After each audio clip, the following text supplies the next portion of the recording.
They say silence is the loudest answer to the deepest questions. In the darkest nights, when no one is watching, when the world has gone quiet, and the stars feel impossibly far away, one question always finds its way back into the human heart. Is God real? Or is God simply the most enduring story we've ever told ourselves to feel less alone in a vast and indifferent universe? The existence of God is not just a philosophical puzzle, it is the heartbeat behind wars and peace, love and judgment, meaning and madness. For centuries, civilizations have risen and fallen on the back of belief. Cathedrals have been built to touch the heavens. Lives have been given in the name of a presence no one has ever seen, only felt. But what is this feeling? Is it faith? Is it delusion? Or is it a whisper from something beyond comprehension? Many argue that God is nothing more than a construct of the human mind, a powerful psychological tool to explain the unexplainable and provide comfort in the face of mortality. They point to our fear of death, our hunger for purpose, our desire to be seen and loved, and say that God is the perfect answer to all those needs. A divine illusion, a sacred invention. They say we created God in our image, not the other way around. But what if belief isn't a weakness? What if it's a form of perception, a sense as real as sight or touch, but refined to hear what cannot be spoken and feel what cannot be touched? What if God isn't found in thunderous miracles, but in the quiet persistence of hope, in the unexplainable synchronicities that guide us through chaos? Maybe God is not the loud proclamation from a mountaintop, but the still, small voice that pulls us toward love, justice, and truth. Atheists challenge belief with evidence, or rather, the lack of it. They ask, if God exists, where is he? They demand miracles, signs, data. But perhaps God is not a being that can be trapped under a microscope, or summoned like a formula. Maybe God's existence is not meant to be proven but experienced, like beauty, like love, like consciousness itself. Is a painting less real because it cannot explain itself? Is a poem less true because it defies the logic of equations? If the universe can begin from nothing, as some scientists suggest, then perhaps nothing is not as empty as we once believed. Perhaps nothing is the quiet cradle of something greater, a force, a mind, a presence that chose to remain unseen so we could learn to see beyond. We must also consider that not all gods are the same. Every culture across history has believed in something bigger than themselves. From the ancient Egyptians to the Norse, from Hindus to Native American tribes, each saw the divine in different shapes, names, and forms. Yet beneath those differences lies a pattern, a shared hunger to connect to the source of life. Could they all be wrong? Or could each one have glimpsed a different side of the same mountain? There is a strange unity in human longing, a longing not only for protection but for transcendence, for something higher, purer and eternal. That longing is not proof in itself, but it is the smoke that suggests there might be fire. Why do we dream of heaven? Why do we yearn for justice even when the world shows none? Why does love matter more than survival, art more than profit, meaning more than power? Some say we invented God out of fear, but maybe it's just the opposite. Maybe we discovered God through courage. The courage to believe there's more to this life than atoms and accidents. Maybe faith is not ignorance, but a refusal to surrender to despair. Maybe belief is not blindness, but the deep intuition that existence itself is a miracle. Even science, for all its brilliance, does not answer the deepest questions. It explains the how, but not the why. It maps the stars, but does not reveal their purpose. Quantum physics tells us particles can exist in multiple places at once. Time may not be linear.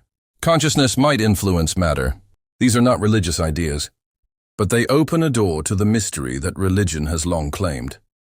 They do not prove God, but they make the idea far less absurd than we once imagined. The idea that God might be real is not simply about comfort. It is also about accountability. A world with God is a world where our actions matter beyond applause or punishment. It is a world where truth is not relative, where good and evil are not just opinions, but realities anchored in something greater. In such a world, every person bears divine weight. Every life matters, not just because we say so, but because it was crafted by something sacred. Of course, this belief can be twisted. History is drenched in blood, spilled in the name of God. But that's not a reflection of divinity. It's a reflection of our corruption. The misuse of God's name does not invalidate God's existence any more than a fake painting disproves the existence of real art. The worst crimes of religion have always come when we tried to make God into a weapon, a a tool of power instead of a mystery to be humbled by. Still, there are moments, quiet, fragile moments, when something breaks through the noise. A stranger's kindness that saves a life. A dream that guides you when logic fails. A feeling of presence when you're utterly alone. These are not proofs, but they are threads. And when you gather enough threads, sometimes you see a pattern. Maybe God is not a man in the sky or a rulebook of ancient laws. Maybe God is the question itself, the ache for meaning, the pulse of love, the courage to choose light over darkness when no one is watching. Maybe God doesn't need to be proven to be real. Maybe, just maybe, God is not found by looking outward, but by going inward, into that part of ourselves we cannot fully explain but know is real. You don't have to believe in God to feel something when you hold a newborn, or when someone forgives you for what you thought was unforgivable. You don't need a church to feel awe when you stand beneath the stars. You don't need scripture to hear the sacred in silence. But those feelings, they are ancient.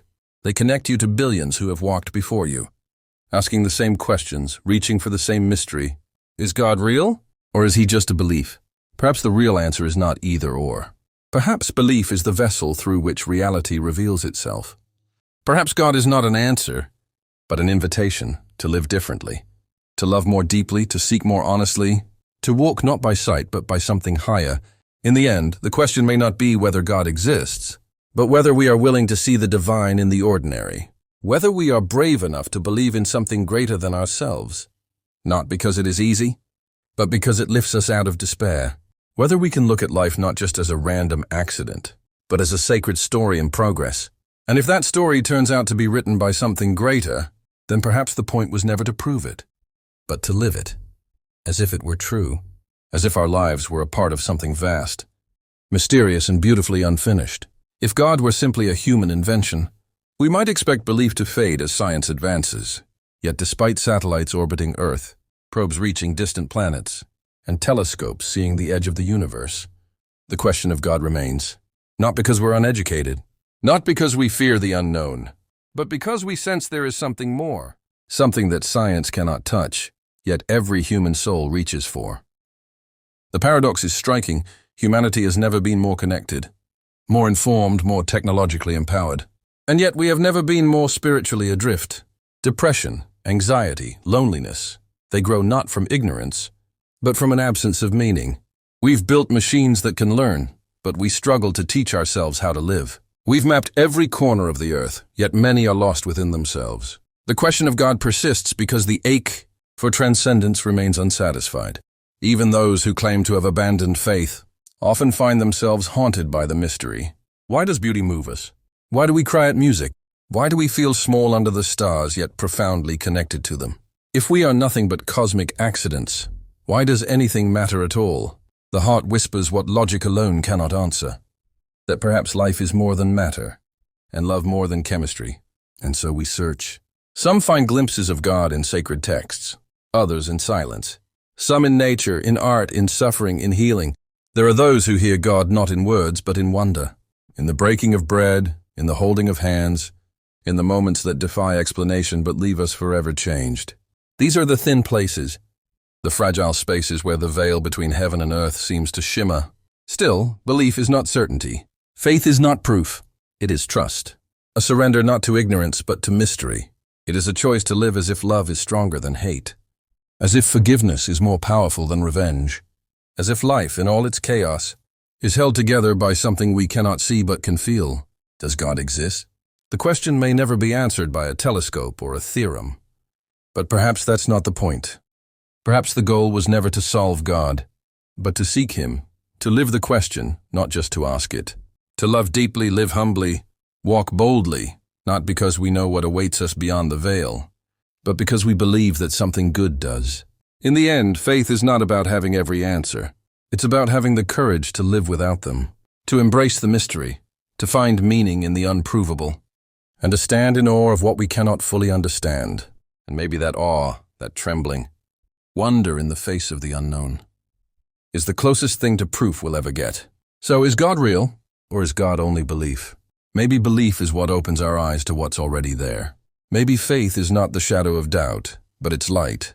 And maybe, just maybe, God has never been far away. Maybe he has been within us all along, waiting not to be proven, but to be known. Ultimately, whether God exists or not may be beyond our human grasp. Yet the very act of asking reveals something profound about who we are, beings shaped by wonder, longing, and the need for meaning.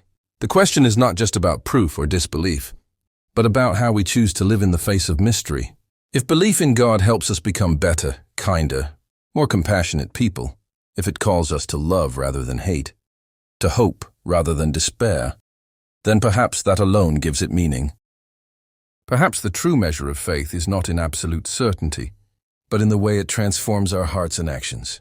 In the silent spaces between doubt and faith, we find a place where meaning grows. Whether God is a reality outside us or a reflection within, that sacred presence shapes the stories we tell, the lives we build, and the hopes we carry forward. So maybe, in the end, God is not just a question to be answered. God is a journey to be lived. And in that journey, we discover what it means to be truly human, searching, yearning, believing, and above all, loving.